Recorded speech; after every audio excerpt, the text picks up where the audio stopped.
ሰላም ናችሁ ውድ የካሳቴክ ተከታታዮች እንዴት ናችሁ? ዛሬ ማሳያችሁ እንዴት ዩኤስቢ ድራይቭ ወይንም ፍላሽ ዲስክ ተጠቅመን የራማችንን ፐርፎርማንስ መጨመር እንደምንችል ተከታተሉ።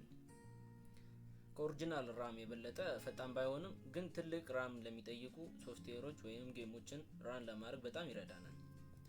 ስለዚህ በመጀመሪያ ፍላሻችንን ኮምፒውተራችን ላይ እንሰካና ሲፒሲ ወይንም ዊንዶውስ 7 የምትጠቀሙ ከሆነ ማይ ኮምፒውተር የሚለውን እንከፍታለን። ከዛ በኋላ ይሄን ከከፈተን በኋላ ፍላሻችንን ፎርማት እናደርገዋለን ማለት ነው። ፎርማት እናደርገዋለን። እንግዲህ እንደምታዩት ፎርማት አድርጎ ጨርሷል። ልክ ፎርማት አድርጎ እንደጨረሰ እዛው ፍላሹ ላይ እንመጣና ራይት ክሊክ ነክተን ፕሮፐርቲስ እንገባለን ማለት ነው። ፕሮፐርቲስ እንገባና ሬዲ ቡስት የሚለው ውስጥ እንገባለን።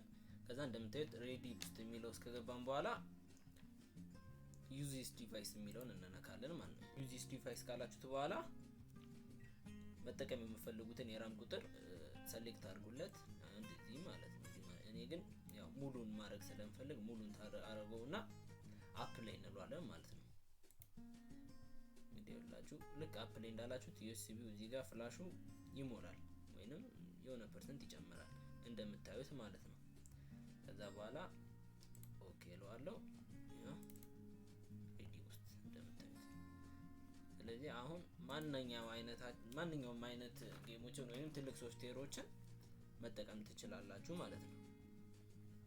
ከዛ ልክ ተጠቅማችሁ እንደጨረሳችሁ ፍላሹን ቀጥታ መንቀል የለባችሁ። ምክንያቱም ዲሴብል ሳታደርጉ ቀጥታ ከነቀላችሁት ኮራፕት ሊያደርግባችሁ ይችላል። ስለዚህ ኮራፕት እንዳያደርግ እዚህ ጋር ትመጡና ራይት ክሊክ ነክታችሁ ኢጀክት ትሉታላችሁ። ይሄው እንደምታዩት እዚህ ጋር ሴቭ ቱ ሪሙቭ ሃርድዌር ይላል። በቃ ስለዚህ አሁን መንቀል ትችላላችሁ ማለት ነው።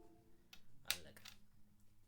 ስለዚህ በቀላሉ እንዴት ዩኤስቢ ዲስክ ወይንም ፍላሻችንን ራም አድርገን መጠቀም እንደምንችል አይተናል። የዛሬው ቪዲዮ ይሄንን ይመስል ነበር። ከተመቻችሁ ላይክ እና ሰብስክራይብ አድርጉ። ከፒሲ ጋር የተያያዘ ጥያቄ ካላችሁ ኮሜንት ላይ ጻፉልኝ። አመሰግናለሁ። ቻው